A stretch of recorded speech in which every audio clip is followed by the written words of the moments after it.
الهدى ودين لك ليظهره على الدين كله ولو كره المشركون.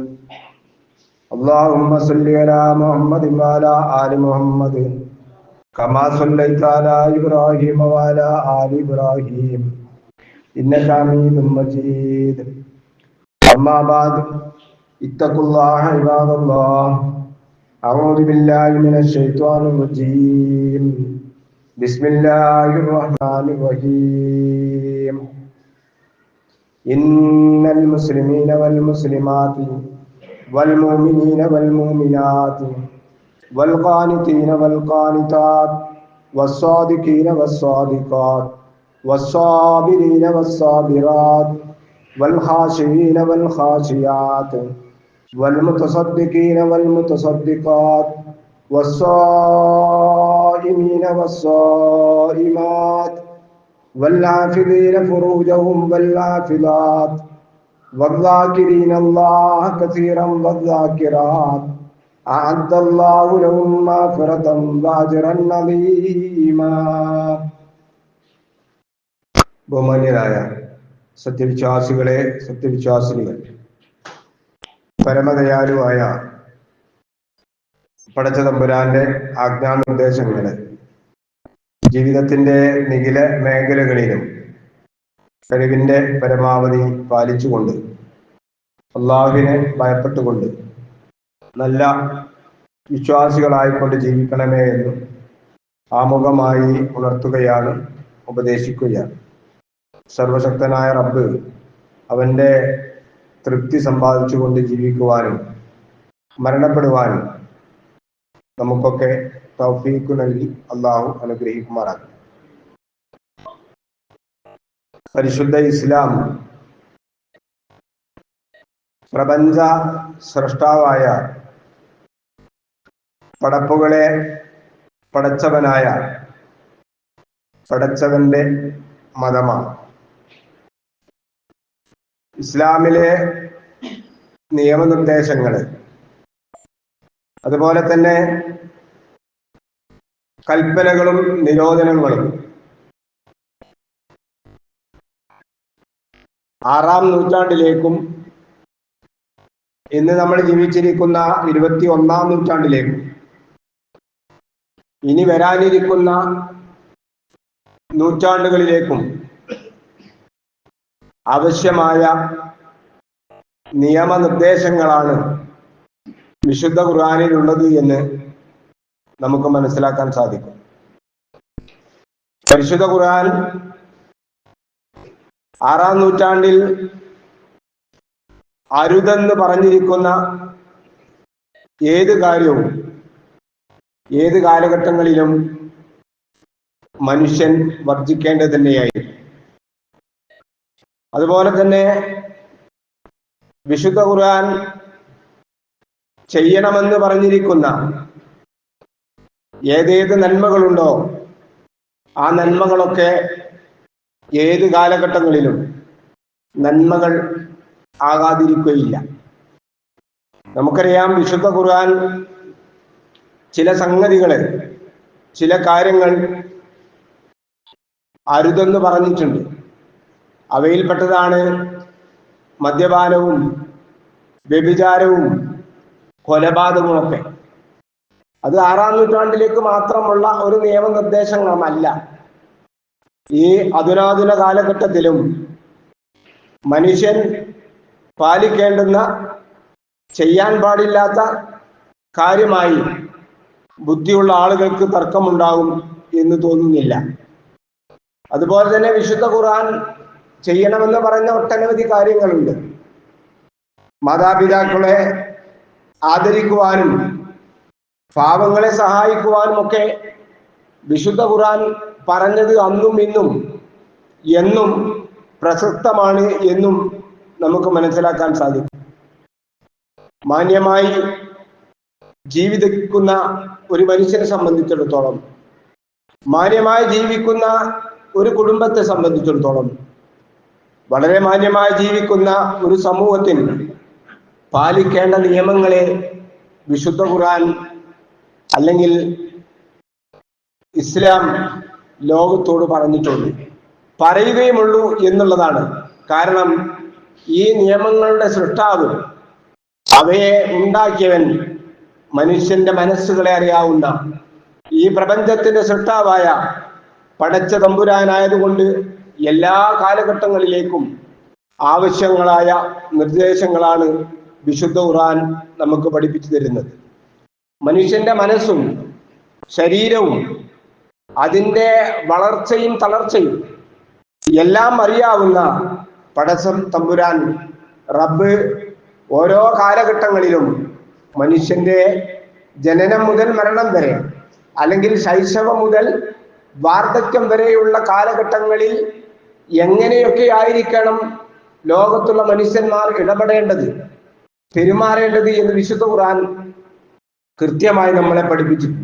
നിങ്ങൾ നോക്കൂ, വിശുദ്ധ ഖുർആൻ ശിശുക്കളെ സംബന്ധിച്ച് മാതാപിതാക്കൾക്ക്, പ്രത്യേകിച്ചും മാതാവിന് നൽകുന്ന നിർദ്ദേശം വിശുദ്ധ ഖുർആൻ സൂറത്ത് അൽ-ബഖറയിൽ നമുക്ക് കാണാൻ സാധിക്കും.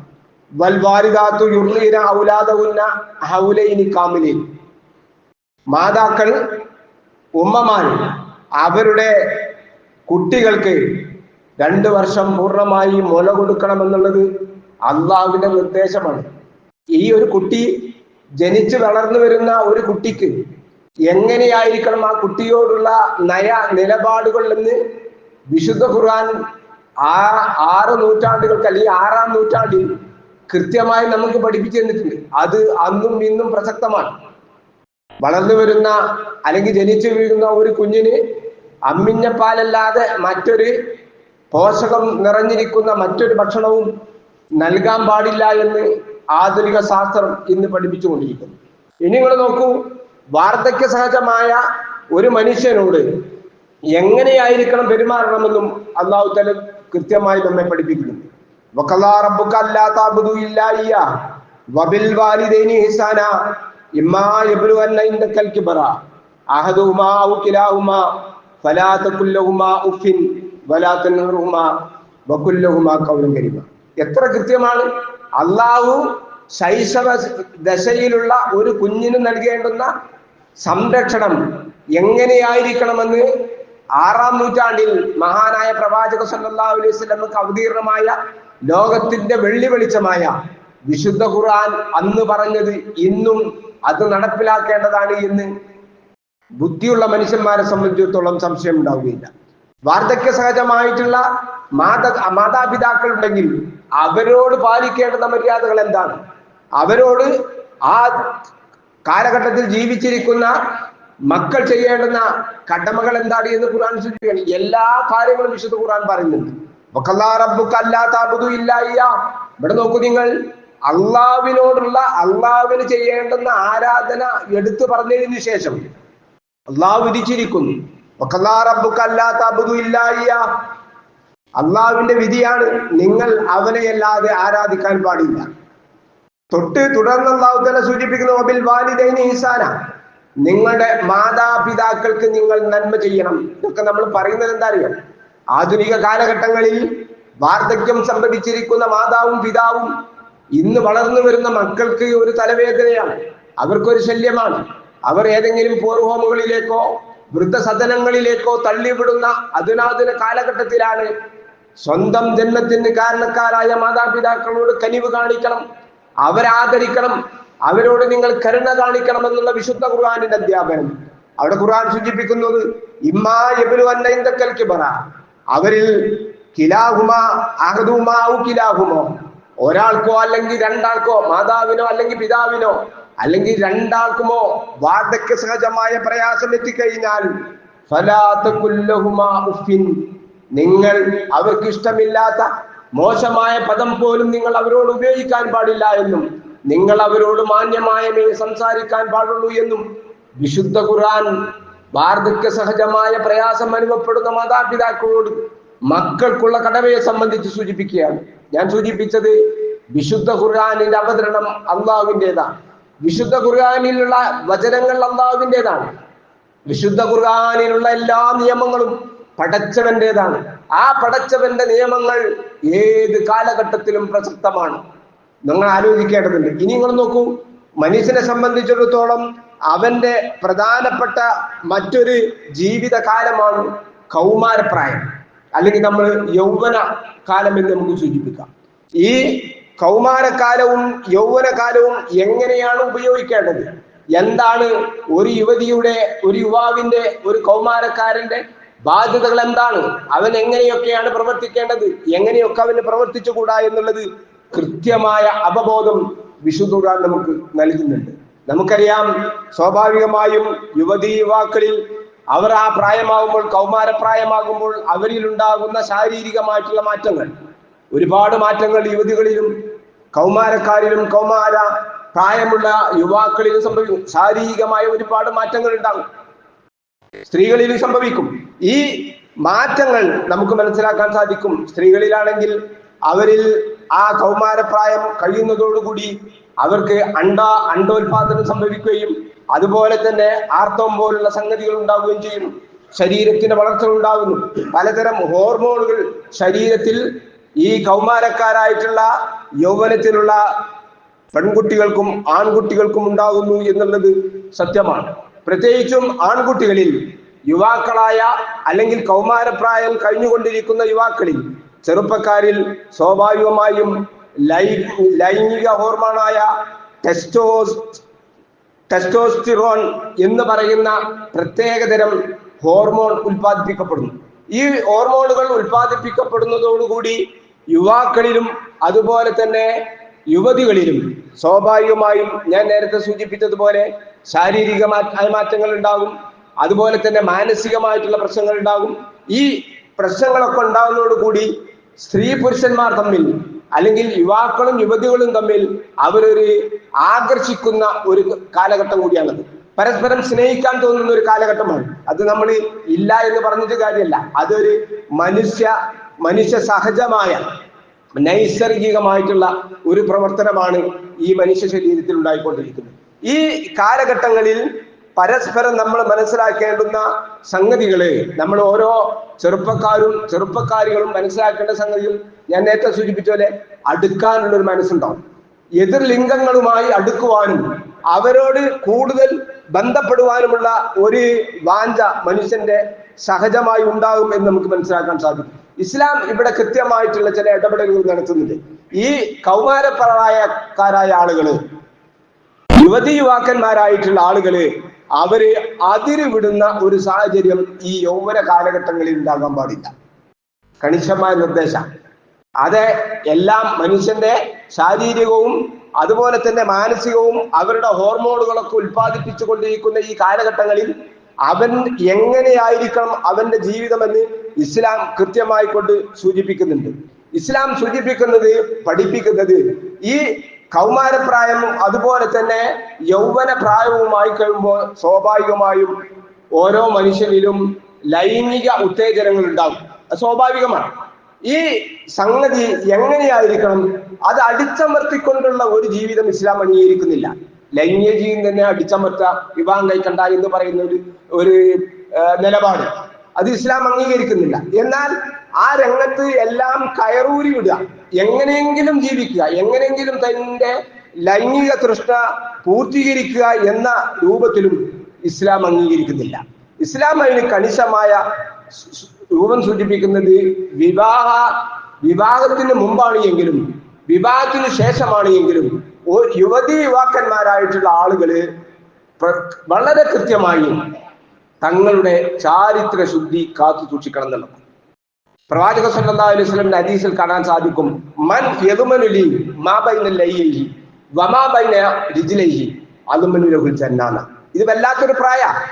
ഈ യൗവനത്തിന്റെയും കൗമാരത്തിന്റെയും പ്രായം മാതാപിതാക്കളോട് പോലും അല്ലെങ്കിൽ ഒരു പ്രത്യേകമായ അടുപ്പം കുറയുകയും അവർക്ക് അവരുടെ സമപ്രായക്കാരായ ആളുകളോട് കൂടുതൽ അടുക്കുകയും ചെയ്യുന്ന ഒരു പ്രത്യേക കാലഘട്ടമാണ്.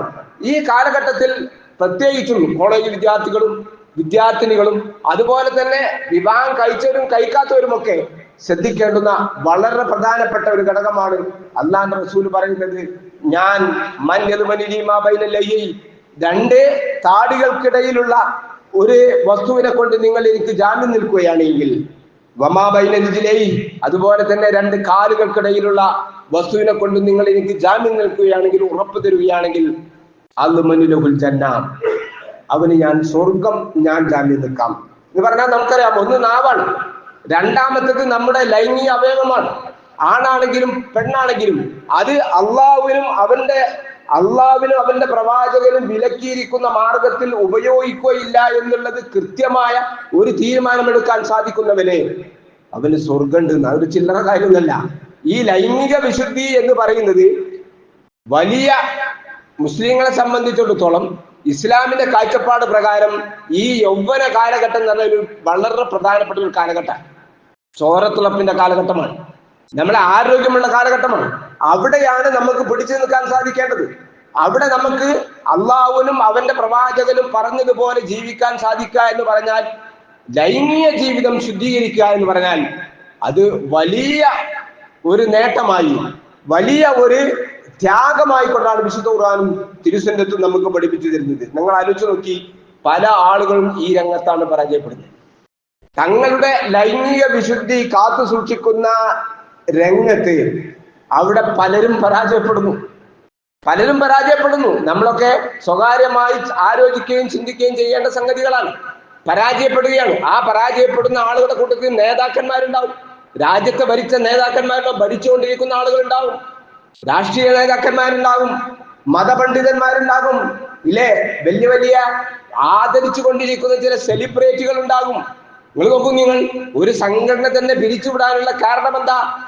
ഈ ലൈംഗിക അരാജകത്വം മുട്ടാൻ പാടില്ലാത്ത വാതിലുകൾ മുട്ടി വളരെ അപഹസിക്കപ്പെട്ട ഒരു നാട്ടിലാണ് ഇപ്പൊ നമ്മൾ ജീവിച്ചു കൊണ്ടിരിക്കുന്നത്. എന്താ കാരണം? തങ്ങളുടെ ചാരിത്ര ശുദ്ധി കാത്തു സംരക്ഷിക്കാൻ നമ്മൾ വലിയ ബഹുമാനിക്കുകയും ആദരിക്കുകയും ഒക്കെ ചെയ്യുന്ന സെലിബ്രിറ്റികൾക്ക് പോലും സാധിക്കുന്നില്ല. അവർ പരാജയപ്പെടുകയാണ്. ചീട്ടുകൊട്ടാരം പോലെ അവരെ അഭിമാനം തകർന്നു വീണുകൊണ്ടിരിക്കുകയാണ്. എന്റെ പ്രിയപ്പെട്ട സഹോദരന്മാരെ, സഹോദരികളെ, നമ്മൾ ആലോചിക്കുക, ഇതൊരു ചില്ലറ കാര്യമൊന്നല്ല. ഇതൊരുവിധം ആളുകൾക്കൊന്നും പിടിച്ചെടുക്കാനും കഴിയില്ല. പിടിച്ചു നിൽക്കണമെങ്കിൽ നല്ല ഈമാൻ വേണം, നല്ല ശക്തി വേണം, സ്ത്രീകളെ ആദരിക്കാനുള്ള കഴിവ് വേണം. മഹാനായ പ്രവാചകൻ സല്ലല്ലാഹു അലൈഹി വസല്ലം എന്താ പറഞ്ഞത് അറിയോ? ഒരു മാന്യനല്ലാതെ ഒരു സ്ത്രീയെ ബഹുമാനിക്കാൻ സാധിക്കൂല എന്നാ, ഒരു നീചനല്ലാതെ ഒരു സ്ത്രീയെ അപമാനിക്കാനും സാധിക്കൂല എന്നാ. അപ്പൊ ആരാണ് മാന്യൻ? ആരാണ് നീചൻ? റസൂൽ സല്ലല്ലാഹു അലൈഹി വസല്ലം പറയാൻ, മാ അക്രമൻ നിസാ ഇല്ലാ കരീം. ഒരു മാന്യന, നമ്മളൊക്കെ പലരും മാന്യനാണെന്ന് വിചാരിക്കും. അവരുടെ രാത്രി എങ്ങാനും സൂര്യൻ ഉദിച്ചാലാണ് അവരുടെയൊക്കെ ചരിത്രങ്ങൾ നമുക്ക് മനസ്സിലാക്കാൻ സാധിക്കുന്നത്. റസൂലുള്ളാഹി കൃത്യമായി പറയാണ്, ഒരു സ്ത്രീയെ ബഹുമാനിക്കുന്നവൻ ഇല്ലാ കരീം, മാന്യനല്ലാതെ ഒരു മനുഷ്യന് സാധിക്കൂല. ഒക്കെ നമ്മൾ ശരിക്കും പഠിക്കേണ്ടതാ. വിവാഹം കഴിച്ചവരുണ്ടാവും, കഴിക്കാത്തവരുണ്ടാകും.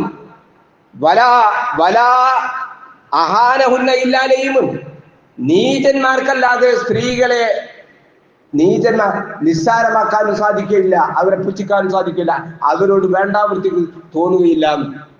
ഇത് നമ്മൾ കൃത്യമായി മനസ്സിലാക്കണം. നമ്മൾ ഈ ഒരു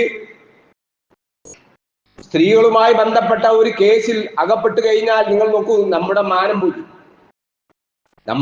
പോയി, അഭിമാനം പോയി, ഇല്ലേ? അവരുടെ എല്ലാവിധ നിലയും പോവുകയാണ്. ആ മനുഷ്യൻ, ആ വ്യക്തി തന്നെ സമൂഹത്തിൽ അവമതിക്കപ്പെട്ടവനായി, കുടുംബത്തിൽ അവമതിക്കപ്പെട്ടവനായി. ആ നിലകൊള്ളുന്ന ഏത് സംഘടനയാണോ, രാഷ്ട്രീയ പാർട്ടിയാണോ, ഏതാണെങ്കിലും ആ വ്യക്തി അവിടെ അപഹസിക്കപ്പെടുകയാണ്. ഇതാണ് പ്രവാചകൻ സല്ലല്ലാഹു അലൈഹി വസല്ലം പറഞ്ഞത്, മാന്യന്മാർക്ക് മാന്യമായി സ്ത്രീകളോട് ഇടപെടാൻ സാധിക്കുള്ളൂ, അല്ലാതെ സാധിക്കൂല. ഇസ്ലാം ഈ ലൈംഗികതയെ ഇതിനെ നെഗറ്റീവ് ആയിട്ടല്ല കണ്ടിരിക്കുന്നത്, പോസിറ്റീവായിട്ടാണ് കണ്ടത്. ലൈംഗികത എന്ന് പറഞ്ഞാൽ, ലൈംഗിക ആസ്വാദനം എന്ന് പറഞ്ഞാൽ അത് ഒരു മനുഷ്യനെ സംബന്ധിച്ചിടത്തോളം സ്ത്രീക്കും പുരുഷനും അനിവാര്യമായ ഒരു വികാരമാണ്. ആ വികാരം പൂർത്തീകരിക്കണം എന്നതിനെയാണ് ഇസ്ലാം താല്പര്യപ്പെടുന്നത്. അതിനാണ് വിവാഹം അല്ലാഹു തആല നിശ്ചയിച്ചിരിക്കുന്നത്.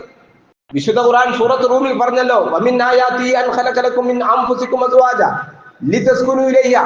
പടച്ച തമ്പുരാന്റെ മഹാദൃഷ്ടാന്തത്തിൽപ്പെട്ടതാണ് നിങ്ങൾക്ക് നിങ്ങളിൽ നിന്ന് തന്നെയുള്ള ഇണ. ഇത് നമ്മൾ മനസ്സിലാക്കേണ്ടതാണ്. ഇവിടെ ആരെയാണ് ഇണയായി തിരഞ്ഞെടുക്കേണ്ടത്? ഇതൊക്കെ കൃത്യമായി അല്ല പറയാണ്. എന്തിനാ? നിങ്ങൾക്ക് സമാധാനം കിട്ടാൻ വേണ്ടി, ഇല്ലേ? വജാല ബൈനക്കും മവദ്ദത്തൻ വറഹ്മ, വെറും കാമപൂർത്തീകരണം മാത്രമല്ല, അല്ലെങ്കിൽ നമ്മുടെ ലൈംഗിക ആസ്വാദനം മാത്രമല്ല വിവാഹം കൊണ്ട് അള്ളാഹു ഉദ്ദേശിക്കുന്നത്. ഈ ഒരു ബന്ധം ഉണ്ടാകണം. സ്ത്രീയും പുരുഷനും, ഭാര്യയും ഭർത്താവും, ഇണകൾ തമ്മിൽ ഒരു സ്നേഹം ഉണ്ടാകണം. അവർക്ക് തമ്മിൽ റഹ്മത്തുണ്ടാകണം. സ്നേഹവും റഹ്മത്തും കാരുണ്യവും ഒക്കെ നമ്മുടെ മനസ്സുകളിൽ സ്ത്രീ പുരുഷന്മാരുടെ, ഭാര്യ ഭർത്താക്കന്മാരുടെ ഇടയിൽ സന്നിവേശിപ്പിക്കുമ്പോഴാണ് ആ കുടുംബം ഒരു സന്തോഷമായി മാറുന്നത്. സ്നേഹമില്ലാത്ത കുടുംബം വെറും എന്തായാലും പറയാ, ഒരു അർത്ഥമില്ലാത്ത കുടുംബമാണ്. ഭാര്യയും ഭർത്താവും നല്ല സ്നേഹത്തോടു കൂടിയാണ് ജീവിക്കേണ്ടത്. സ്നേഹത്തോടു കൂടിയാണ് ചെയ്യുന്നത്. തങ്ങളുടെ ലൈംഗിക ആസ്വാദനത്തിന് വേണ്ടി ഭാര്യമാരും അതുപോലെ തന്നെ ഭർത്താക്കന്മാരും ഇടപെടണമെന്നും അതിനുവേണ്ടി സഹകരിക്കണമെന്നും പ്രവാചകൻ സല്ലല്ലാഹു അലൈഹി വസല്ലമയുടെ ഒട്ടനവധി ഹദീസുകളിൽ കാണാൻ സാധിക്കും.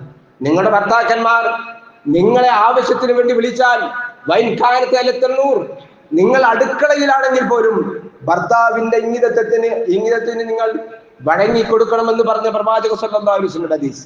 മഹാനായ ഇബ്നു അബ്ബാസ് റളിയല്ലാഹു അൻഹു പറയാണ്, എന്റെ ഭാര്യ എന്റെ അരികിലേക്ക് വരുമ്പോൾ സൗന്ദര്യത്തോടുകൂടി ആകർഷണീയമായ രൂപത്തിൽ വരണമെന്ന് ഞാൻ ആഗ്രഹിക്കുന്നത് പോലെ ഞാൻ എന്റെ ഭാര്യയുടെ അടുത്തേക്ക് പോകുമ്പോഴും ഞാൻ അങ്ങനെ തന്നെയാണ് പോകാറ്. നിങ്ങൾ നോക്കൂ, അങ്ങനെയാണ് കുടുംബജീവിതം ഉണ്ടാകേണ്ടത്. അങ്ങനെയാണ് ഭാര്യയും ഭർത്താവും ജീവിക്കേണ്ടത്. ഒരു വാഹനത്തിന്റെ 2 ചക്രം പോലെയാണ്. സ്നേഹമാണ് വിളമ്പേണ്ടത്. അതാണ് ഖുർആൻ നമുക്ക് പഠിപ്പിച്ചു തരുന്നത്. ആ സ്നേഹബന്ധം ഉണ്ടാകുമ്പോൾ മറ്റൊരു പരപുരുഷനെ തേടുവാനോ മറ്റൊരു സ്ത്രീയെ തേടുവാനോ സ്ത്രീയും പുരുഷനും താല്പര്യപ്പെടില്ല. അങ്ങനെയുള്ള ജീവിതം ആലോചിക്കി. അപ്പൊ ഈ ജീവിതമാണ് ഇസ്ലാം നമുക്ക് പഠിപ്പിച്ചിരുന്നത്. മാത്രവുമല്ല, ഇസ്ലാം ലൈംഗിക ആസ്വാദനത്തെ കുറിച്ച് പറഞ്ഞിടത്ത് റസൂൽ സല്ലല്ലാഹു അലൈഹി വസല്ലം പറഞ്ഞു, ഒരു സുദീർഘമായ മുസ്ലിം റിപ്പോർട്ട് ചെയ്ത ഹദീസിൽ കാണാൻ സാധിക്കും, വകുല്ലു തൈലിയത്തിൻ സദഖ വകുല്ലു തക്ബീറത്തിൻ സദഖ. അങ്ങനെ കുറെ കാര്യങ്ങൾ റസൂലുള്ള പറഞ്ഞതിന് ശേഷം പറയാണ്, വഫീ ബുദി ആദിക്കും സദഖ. നിങ്ങളുടെ ലൈംഗിക ആസ്വാദനത്തിന് വേണ്ടി നിങ്ങൾ ഇടപെടുന്നത്, നിങ്ങളുടെ ലൈംഗിക ആസ്വാദനത്തിന് വേണ്ടി ഭാര്യാഭർത്തന്മാർ തമ്മിൽ ശാരീരികമായി ലൈംഗികമായി ബന്ധപ്പെടുന്നത് പോലും പുണ്യമാണ് എന്ന് പഠിപ്പിച്ച ഒരു മതമാണ് ഇസ്ലാം. വേറെ ഒരു മതം ഇങ്ങനെ പഠിപ്പിച്ചിട്ടില്ല. അപ്പൊ സഹാബികൾ ചോദിച്ചു, അല്ല റസൂലെ, ഞങ്ങളുടെ വികാര പൂർത്തീകരണത്തിന് വേണ്ടി ഭാര്യമാരെ സമീപിക്കുമ്പോ അതിന് ഞങ്ങൾക്ക് കൂലിയാണോ? റസൂലുള്ളാഹി സ്വല്ലല്ലാഹു അലൈഹി വസല്ലം തിരിച്ചൊരു ചോദ്യമാണ് ചോദിച്ചത്. അല്ല, നിങ്ങളുടെ ലൈംഗിക വികാരം പൂർത്തീകരിക്കുന്നതിന് വേണ്ടി നിങ്ങളൊരു ഹറാമിന്റെ മാർഗത്തിലാണ് നിങ്ങൾ പോകുന്നതെങ്കിൽ അതിന് നിങ്ങൾക്ക് കുറ്റം കിട്ടുമോ? കുറ്റം കിട്ടും ഇല്ലേ? ആരാന്റെ വാതിലിൽ പോയി മുട്ടിയാൽ നിങ്ങൾ ആലോചിച്ച് നോക്കൂ. നമ്മുടെ നാടിന്റെ അവസ്ഥ നോക്കണം നിങ്ങൾ. ഇതിനൊരു ലക്കും ലഗാനുമില്ല. ചെറിയ പെൺകുട്ടികളടക്കം ഇല്ലേ, കശ്മലന്മാരായ ആളുകൾ, അവരെ മാരകമായി മുറിവേൽപ്പിച്ച് കൊല്ലുന്ന ഒരു നാടായി നമ്മൾ മാറിയിരിക്കുന്നത്. പശ്ചിമ ബംഗാളിലെ കൊൽക്കത്തയിൽ ഈ അടുത്ത ദിവസം നടക്കുന്ന വലിയ പ്രക്ഷോഭം നിങ്ങൾക്കറിയാം. ഒരു യുവ ഡോക്ടറെ മാരകമായി ബലാത്സംഗം ചെയ്ത് നിഷ്ഠൂരമായി കൊലപ്പെടുത്തിയിരിക്കുന്നു.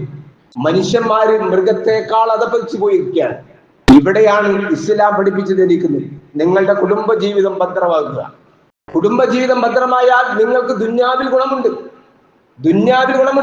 നമുക്കൊരു മാന്യന്മാരായിക്കൊണ്ട് ജീവിക്കാൻ പറ്റും.